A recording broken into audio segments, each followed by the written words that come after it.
आप सभी को मेरा नमस्कार। मैं अभिषेक सिंह आपका स्वागत करता हूं अपने चैनल में। हमारे साथ BSc first year physics honours की स्टूडेंट हैं। इनसे जानेंगे हम इनका नाम और सीयूईटी की इनकी स्ट्रेटजी क्या रही थी। क्या नाम है आपका? तन्नू शर्मा। और मैं उत्तराखंड से हूँ और मेरे 450 मार्क्स थे सीयूईटी में। स्ट्रेटजी एज सच मेरी कुछ नहीं थी। मार्च के अराउंड हमारे पेपर ख़त्म हो गए थे बोर्ड के। उसके बाद मेरी स्कूलिंग जवाहर नवोदय विद्यालय से हुई है। तो उसके बाद मैं घर आ गई थी। तो उसके बाद एक दो हफ्ते बाद हमारे पेपर था, ऐसे करके 1 हफ़्ता या 2 हफ़्ता और अराउंड 1 मंथ ऐसे कुछ था। तो फिर मैं बस डेली 1-2 घंटा पढ़ लेती थी, मतलब पीसीएम कर लेती थी। 12th का ही ऑलमोस्ट सारा सिलेबस था और जीएटी का पेपर दिया था मैंने और इंग्लिश का दिया था। आपका ये बोर्ड्स में लगभग कितना परसेंट? बोर्ड्स में 85 अराउंड। मतलब बोर्ड्स में भी आपकी अच्छी प्रिपरेशन थी। ओके, केमिस्ट्री एंड फिजिक्स के लिए आपकी कैसी स्ट्रेटजी रहती? बोर्ड्स में या सीयूईटी में? सीयूईटी में फ़िज़िक्स तो काफ़ी टफ़ आया था हमारा, पर केमिस्ट्री बहुत इजी था। मतलब केमिस्ट्री में मैंने स्कोर कर लिया था, काफ़ी अच्छा स्कोर कर लिया था। 2-3 नंबर कटे थे बस।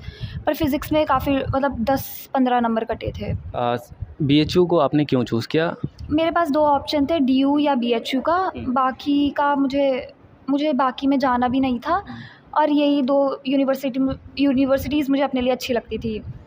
तो बीएचयू मैंने इसलिए करा, यहाँ पे एक्सपेंस थोड़ा कम है और एनवायरनमेंट थोड़ा अच्छा है। सेफ्टी के पर्पज़ से देखें या फिर बाकी सारे पोल्यूशन वगैरह भी कंपैरेटिवली कम है। और हाँ, तो बस यही था। बीएचयू के प्रोफेसर्स कैसे हैं? हाँ, बीएचयू के प्रोफेसर अच्छे हैं और फिर पर्सन टू पर्सन भी डिपेंड करता है, स्टूडेंट टू स्टूडेंट भी डिपेंड करता है कि मतलब हम कितना अटेंटिव है क्लास में। वरना प्रोफेसर्स आते हैं टाइम टू टाइम, पंक्चुअलिटी है और पढ़ाते भी है। कुछ प्रोफेसर में कह सकते हैं कि हाँ, थोड़ा हमें समझ नहीं आता है, लेकिन पर्सन टू पर्सन डिपेंड करता है। डेली रूटीन आपका क्या रहता है और कितने मॉर्निंग से लेके इवनिंग तक जो आपका कॉलेज रहता है? तो मंडे को हमारी ज़्यादा क्लासेस रहती है, तो 9 बजे से 5 बजे तक तो हम कैंपस में ही रहते हैं। और मैं बाहर रहती हूँ, हॉस्टल में नहीं रहती हूँ। तो फिर 9 बजे हम आ जाते हैं और 5 बजे तक हमारी क्लासेस रहती है। ट्यूसडे को हमारी एक क्लास रहती है। तो ये फैकल्टी टू फैकल्टी वेरी करता है और फिर ईयर वाइज भी वेरी करता है। क्या पर्सनैलिटी डेवलपमेंट बीएचयू में होता है? हाँ, मतलब एक्स्ट्रा करिकुलर एक्टिविटीज़ काफ़ी होती है यहाँ पे।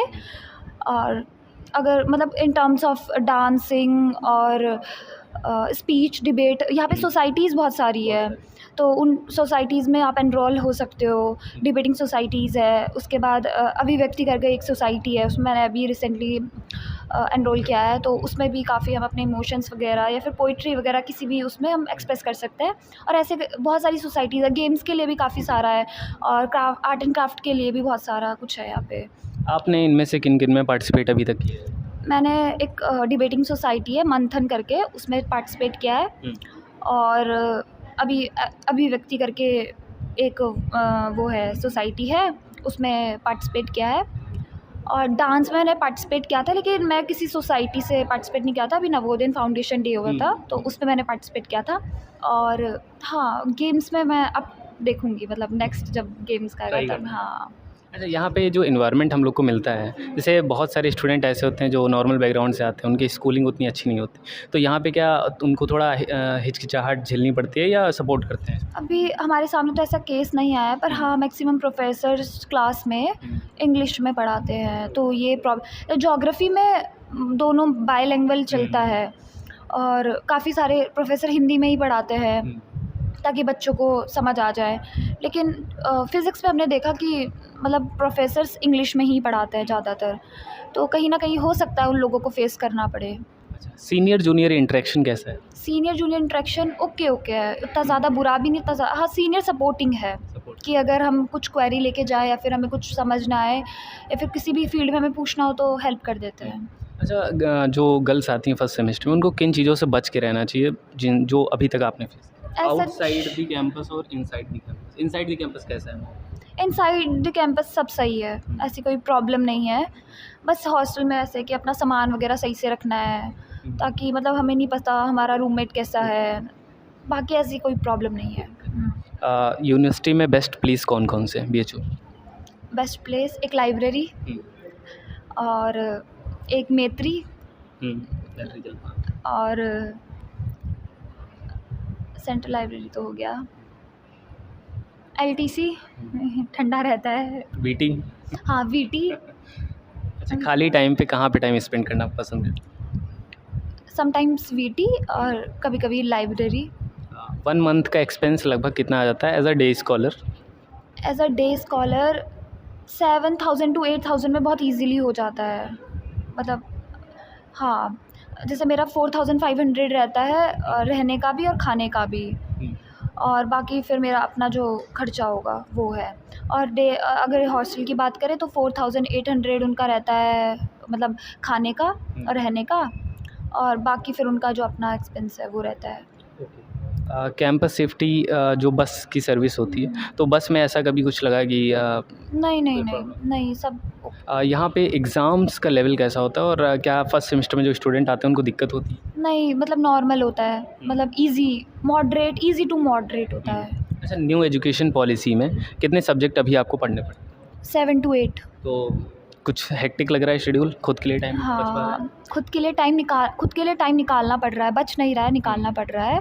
जैसे मेरी 6 दिन क्लासेस होती है, तो उसमें 3 दिन मैं स्कूल आती हूँ बस, मतलब कॉलेज आती हूँ, और जिस दिन मैक्सिमम क्लास हम अटेंड कर पाएँ, क्योंकि हम मोस्टली तो हमारा यही रहता है कि अटेंडेंस का वो रहता है कि अटेंडेंस लग जाए, अटेंडेंस शॉर्टेज ना हो।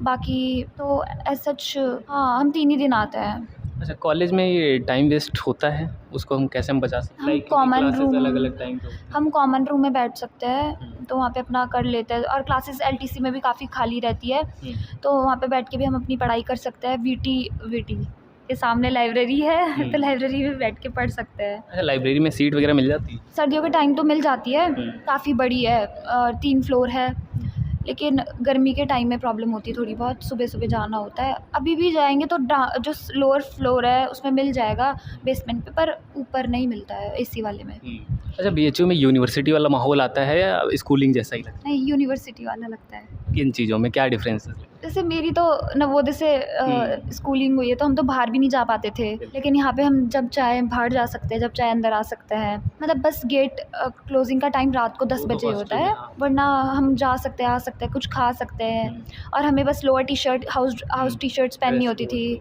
हाँ, तो यहाँ पे कोई ड्रेस कोड की वो नहीं है, ऐसी कोई प्रॉब्लम नहीं है, और क्लास भी बंक कर ही सकते हैं, कभी कभी प्रॉक्सी भी लगवा सकते हैं, लेकिन ऐसे स्कूल में नहीं लगवा सकते थे। यहाँ पे फ्रेंड सर्कल कैसा है, और बैचमेट जो आपके हैं? सब अच्छे हैं, फ्रेंड सर्कल भी अच्छा है और बैचमेट्स भी।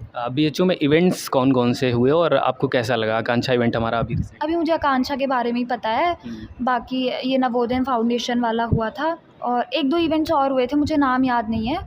बाकी सोसाइटीज़ भी अपने इवेंट्स कराती रहती है, तो हाँ, काफ़ी मज़ा आता है और काफ़ी कुछ सीखने के लिए भी मिलता है। लास्ट टिप्स क्या जूनियर्स को देना चाहेंगी, क्योंकि अभी CUET 2026 के स्टूडेंट बहुत ही जल्दी आने वाले हैं? टिप्स यही दूंगी कि ऐसा कोई टेंशन लेने वाली बात नहीं है। 12th अगर सही से करिए तो इजीली हो जाएगा, मार्क्स वगैरह की कोई प्रॉब्लम नहीं है। यहाँ पे आके भी सीनियर्स काफ़ी सपोर्टिव है, कुछ भी इशू होगा तो सीनियर सपोर्ट करते हैं। और मस्त रहिए, स्वस्थ रहिए, बस अस्त व्यस्त मत रहिए। कॉन्फिडेंस को कैसे बूस्ट कर सकते हैं? बहुत लगता है बच्चों किस चीज़ में? मतलब एग्जाम के लिए नहीं, कोई ऐसी कोई प्रॉब्लम नहीं। 12th अच्छे से किया, इवन 12th में अगर 50% से भी ऊपर मार्क्स आ रहे हैं आप लोगों के, तो और थोड़ा बहुत आपने CUET के लिए पढ़ लिया तो ईजिली हो जाता है। कैसा लगा ये इंटरव्यू ज़रूर बताइएगा। चैनल पर नए हैं तो उसको सब्सक्राइब कर लें, वीडियो को लाइक शेयर ज़रूर करें। मिलते हैं नेक्स्ट वीडियो।